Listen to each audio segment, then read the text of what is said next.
Voilà, aujourd'hui un tuto sur la profondeur de champ avec une caméra fixe et des objets fixes.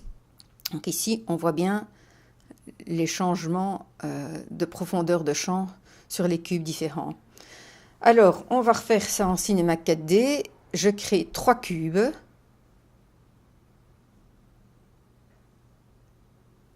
Alors, je vais les placer.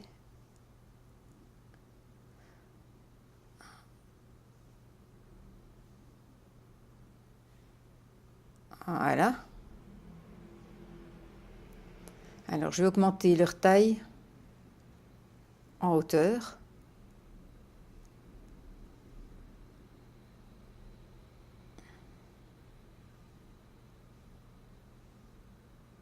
Je vais créer une caméra.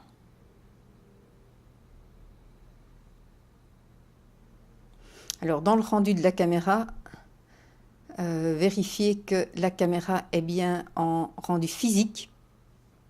Sur l'onglet physique ici, on vérifie bien que la profondeur de champ y est. Là, on n'en a pas besoin pour l'instant, puisque ce n'est pas une animation.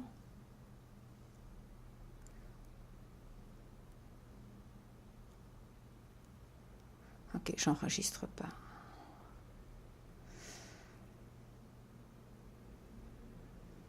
Après, hein, sur l'onglet caméra objet, je vais augmenter ici la distance, faire comme si j'avais un objectif de 200. Et ici, voilà. Voilà.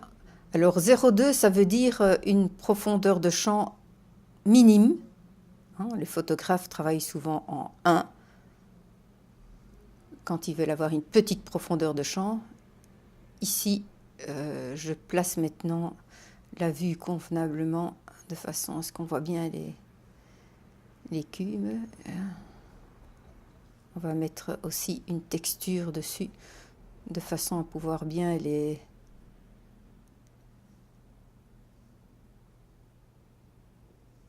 différencier. Alors avec des petits carrés hein, pour bien voir, il faut un dessin en tout cas. Ici je crée un objet nul. L'objet nul va nous servir de repère pour la netteté de la caméra. Alors, je vais protéger la caméra. Ça, c'est toujours mieux de le faire. Hein. Alors, l'objet nul, on va le placer. Donc, je passe dans mes 4 vues. Donc, placer en premier l'objet nul là où la netteté doit être le plus précis possible. Donc, ici, sur le cube 1. Alors, on imagine que le cube a éventuellement des yeux. Donc, on place l'objet nul juste à l'avant des yeux. Hein, image clé. On va mettre en début. Voilà. Alors, un petit peu plus loin, on va mettre la netteté sur le deuxième cube.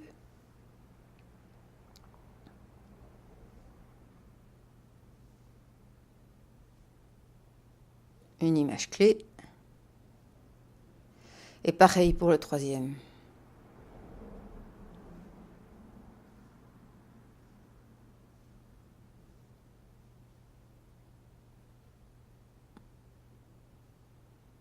Voilà.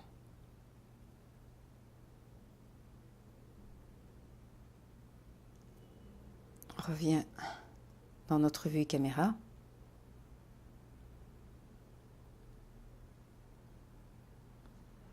Bon, alors dans la caméra, dans l'objet, il faut glisser maintenant cet objet nul.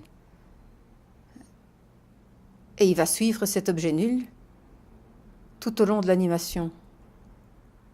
Alors là, on voit rien, on va faire un rendu. En première image, le cube avant est net. Et voyez le flou progressif. À 30, voilà, le deuxième est net, le premier est flou, le troisième flou. Et alors, en sachant très bien que le flou devant les objets est toujours plus flou que les objets qui sont derrière. Donc là, ici, clairement, le flou est accentué à son maximum.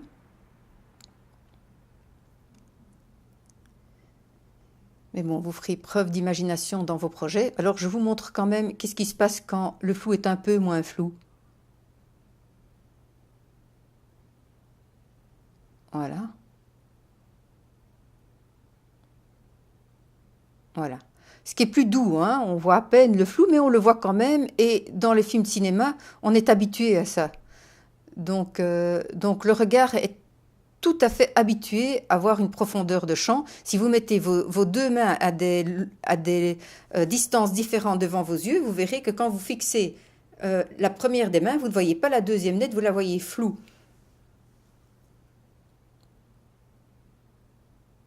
Alors, on va faire un petit rendu.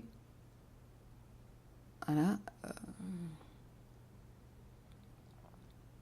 Bon, ici, on repère déjà bien l'effet qu'on souhaitait avoir.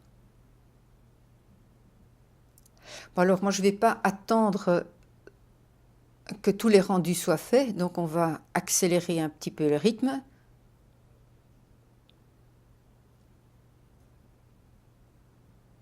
Voilà, le résultat. Hein, on voit bien les flous différents. La netteté sur le premier cube. Et hop, voilà, on passe de l'un à l'autre. La transition est très douce. Hein.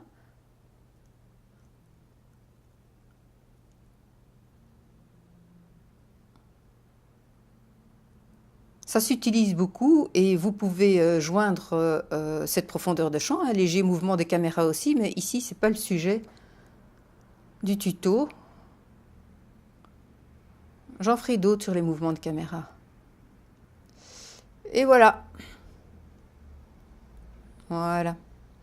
Vous pouvez faire les transitions beaucoup plus lentement, beaucoup plus vite, à votre choix. Je compte sur votre imagination pour faire de très beaux projets par après. Voilà, c'est fini pour aujourd'hui. Au revoir.